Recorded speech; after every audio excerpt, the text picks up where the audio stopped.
Whenever we are talking about the transportational injuries, the car accidents or the pedalists or the motorcyclists, now there are some of the defensive mechanisms that have been devised for the occupants of the vehicles that we're talking about. So the basic defensive mechanisms that have been evolved are the seatbelts, of course, and then we have the airbag mechanisms in a lot of cars. In a lot of modern cars, the airbag mechanisms have been developed. So it is basically a kind of gas. It's basically sodium azide in the airbags that has been devised. And whenever there is a severe deceleration, it's basically quite sensitive to that kind of a deceleration. And this sodium azide is converted to nitrogen gas quite quickly. And that is basically going to inflate the airbag. And that is basically the basic mechanism behind the airbag phenomena. After some time, what happens is these airbags are deflated quite quickly also. After the impact has occurred and after the initial inflation has occurred, there is a resistant deflation just for the passengers to get out of the vehicle quite easily, because if the deflation will not occur, it will be quite impossible for the occupants to get out of the car.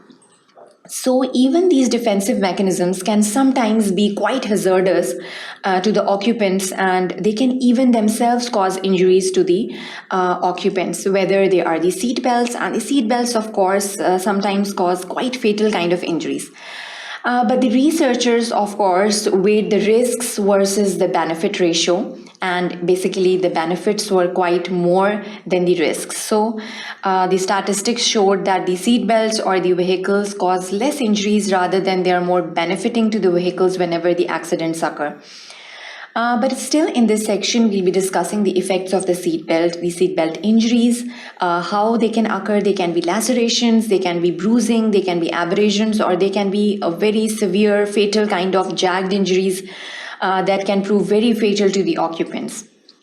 Then we'll be discussing the airbag injuries in general over here. How can an airbag be hazardous to the person? It can be, and sodium azide burns can even occur in the occupants, and that is quite hazardous in a lot of situations. So we'll be discussing all of this over here in this second section. So this diagram is basically explaining the kind of seat belts that we have. First of all, we have the lap belts. So it's basically overlapping and it's against your lap, and they're basically securing your legs more. Then we have the sideline diagonal or sideline seat belts, and sometimes they can prove very fatal. They can basically, if there are the children or even in quite bleak females, they can cause asphyxia, as a gagging phenomena can occur due to these seat belts that are of the diagonal kind. And then we have another kind, that is the third kind over here. We have the diagonal as well as the overlapping phenomena, that is the lapping kind of the seat belts over here. And then we have these slingshots. These are basically the shoulder slings over here. And then we have the lapping phenomena over here. So it's basically over your lap as well as your covering your shoulders as well. So it's basically more of a protective kind. But different vehicles provide different kind of these seat belts. And basically the injuries will also depend upon the kind of seat belts that we are usually dealing with. So what are the different kind of direct injuries that can occur in the seat belts are due to the incorrectly adjusted straps.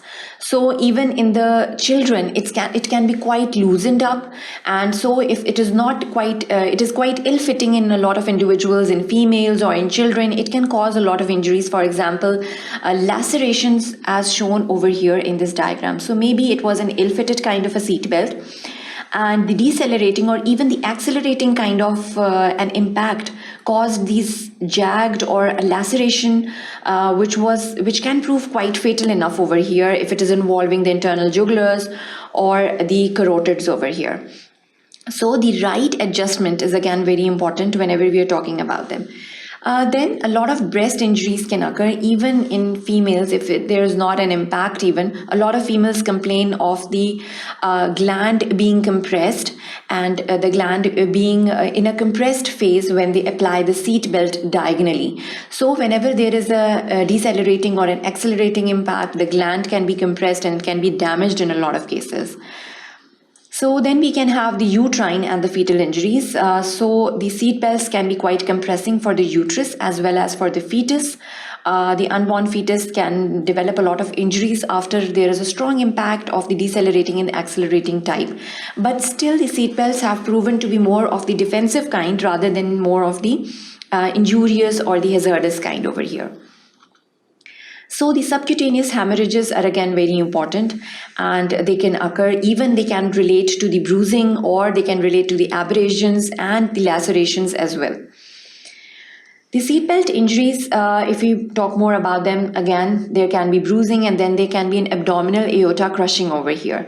So it can involve all of the parts. It can be the arch of aorta, the descending or the ascending aorta, and again, the ladder tears that we've already discussed in the first section is basically two major tears, and the smaller tears basically coalesce together, and that is basically going to form a ladder pattern in the aorta. So these tears are known as the ladder tears, and this phenomena is known as the ladder tearing phenomena over here. And then we move on to the lumbar spine compression fracture. So the spine and the vertebrae are again very important. So the atlanto-occipital joint is again very important. It's at almost the C6 and the C7 levels. Now, if fractures or any dislocations occur at the C6 or C7 levels, it can be quite damaging, and the person can get paralyzed after these kind of fractures. And again, the lumbar spine is at stake whenever we are talking about the seat belts. Even the cervical region is not quite stable after the seat belt is over there, and the person can still be exposed to the whiplash kind of injury, that is the hyperextension and the hyperflexion of the cervical spine. So that will be basically included in these kind of fractures and the compressions if the vertebral discs are displaced. And then we can talk about the broken clavicle or the sternum. So they can be single fractures, or they can be also the compound fractures relating to the clavicle, as well as the rib fractures can occur. That is going to result in the flail chest, and that is again going to be quite fatal for the person whosoever undergoes such kind of an injury. Then the sternal fractures are again very important because the sternum is directly protecting the heart.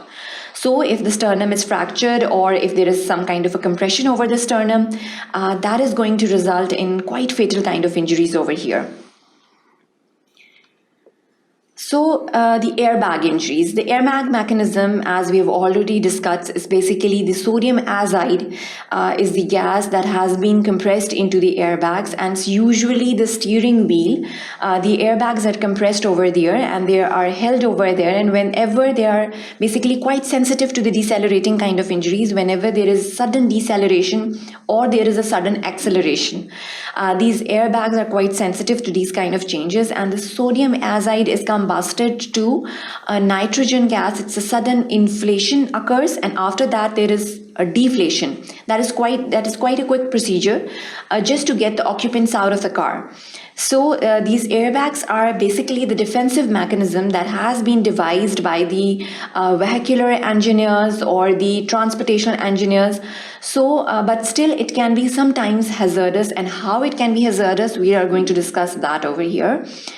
Facial bruising, of course, the sudden inflation can result in the facial bruising. And these bruises can be moreover related to the abrasions, but not lacerations, of course. And then there is a partial or complete amputation of the fingers. So after the sudden inflation and the sudden deflation, or the incomplete combustion of the sodium azide gas, the complete amputation of the fingers have been reported in some of the cases. The fractured arms or the cervical spine is again very important over here, and the head injuries of course include the coup and the contact injuries, but mostly it's basically the contact injuries, because the sudden deceleration after the inflation of the bag, it's going to result in the damage to the contralateral part of the impact. So that is basically going to be the contact injuries or the brain injuries. Of course, the head injuries also include the skull fractures, and they can be some sort of a table fractures or depressed fractures of the skull can occur over here. Eye injuries, of course, eye injuries can include the external eye can be affected. For example, the conjunctiva, the cornea, the scleral portions, they can be basically damaged by the sudden inflation of the airbags over here. And then the mild corneal aberrations, they're again very important, and obviously sclera can be also at stake over here. So the chemical burns are again very important over here, and due to the incomplete combustion of the sodium azide, chemical burns can occur at this stage. Blunt trauma is, of course, there can be bruising and there can be abrasions as well over here. So in this section, basically, we dealt with the injuries or how the defensive mechanisms can sometimes be hazardous after the impacts. So that is discussed over here. That is the end to this section. Thank you for watching sqadia.com.